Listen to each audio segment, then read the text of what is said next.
এই খাবারটা আমি না খাওয়া শিখেছি আমার মায়ের কাছ থেকে। আর আমাদের বিক্রমপুরের মানুষের খুব পছন্দ, পোলাও দিয়ে দই দিয়ে। আমার মা আবার সাথে একটু কাবাব অ্যাড করে। আজকে না অনেক দিন পর একটু চেটে পুটে খেলাম। কয়েকটা দিন ধরে আমার জ্বরে অবস্থা এত খারাপ, মানে মুখে একেবারেই রুচি নেই আর খাবার একেবারেই খেতে পারি না। তো মা সকালবেলা ফোন দিয়ে বললো আজকে বাসায় চলে আসো, আজকে তোমার সব পছন্দের খাবার রান্না করব। ওই যে মা তো মাই, মাকে না কিছু বলতে হয় না, আর মার সাথে না কোনো স্বার্থ নাই। মার জন্য কিছু না করলেও মা সব কিছু নিজ থেকেই করে। তো আমি মার বাসায় চলে আসলাম, আর এসেই দেখলাম যে আমার মা আমার পছন্দের কচু কাটছে। আপন মানুষগুলো না এমনই হয়। তো মা এখানে সব কিছুর আয়োজন করে দিচ্ছে, আর তাইবা সব রান্না করবে। বিপদের সময় যে মানুষগুলোর কাছে থাকে তারাই কিন্তু আপন মানুষ। আর কচু তো আমার খুব পছন্দের একটা খাবার। তো এসেই চলে আসলাম হচ্ছে মার ছাদ বাগানে। এখানে এসে হচ্ছে আমরা নিলাম গাছ থেকে একদম, আর মার গাছের আঙ্গুর। তো অনেক দিন পর যেহেতু এসেছি ছাদে, তো আমাকে আসতেই হবে, কারণ মার ছাদ বাগান আমার খুব পছন্দের একটা জায়গা। এদিকে হচ্ছে কচুটা অনেকটা ভাজা হয়ে যাচ্ছে, আর আমি তাইবাকে বলছিলাম আমার তো এখনই মানে চুলা থেকেই খেতে ইচ্ছে করছিল, একটু সাথে পেঁয়াজ কাঁচামরিচ উপরে দিয়ে দাও। তো কচু ভাজার পর আমি সবসময় এরকম একটা একটা করে কচু নিয়ে খেতে থাকি। আর এখানে আমার পছন্দের বড় বড় দেশি বাইল্লা ধুন্দুল দিয়ে। তো সব কিছু আমি এখানে নিয়ে নিলাম, সাথে ডালও ছিল।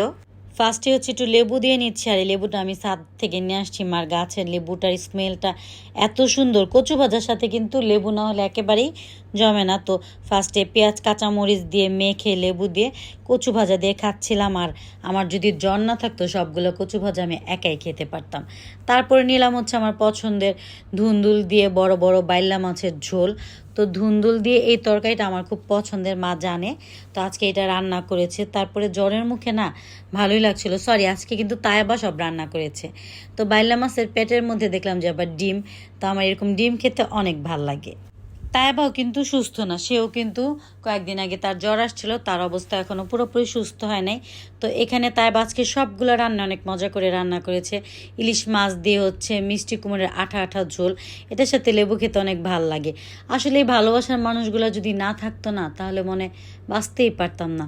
আল্লাহ পাকের কাছে লাখ লাখ শুক্রিয়া যে এতগুলা ভালোবাসার মানুষ আমার আছে, আলহামদুলিল্লাহ।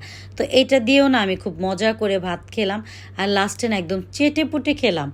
আজকে ভাতটা আসলে আমার মুখে ভালো লেগেছে। তো সবাই বলছিল এই মুভিটা নাকি অনেক ভালো, উৎসব। তো আমরা সবাই মিলে মার বাসায় উৎসব মুভি দেখছিলাম। আর এদিকে আবার দেখলাম আমার মা চাপটি বানাই নিয়ে আসছে আমার জন্য গরম গরম, সাথে ছিল গরুর মাংসের ঝুরা।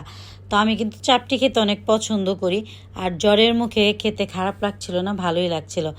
তো এই জিনিসটা আমরা সবাই মিলে গল্প করছিলাম আর খাচ্ছিলাম। এদিকে আবার তাইবা পাগলি রাত্রে আমার জন্য পোলাও রান্না করেছে, ভেজিটেবল চিকেন ফ্রাই। মানে আজকে আমার মুখে মনে হয় রুচি একেবারে এনেই ছাড়বে। তো আমরা সবাই মিলে খেলাম, আলহামদুলিল্লাহ।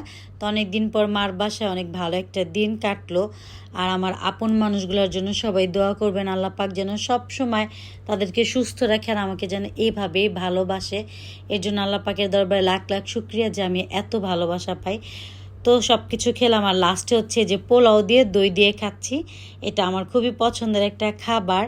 আর আমার মা হচ্ছে সাথে আবার কাবাব খায়, বাট কাবাব আমার এতটা ভাল লাগে না দইয়ের সাথে।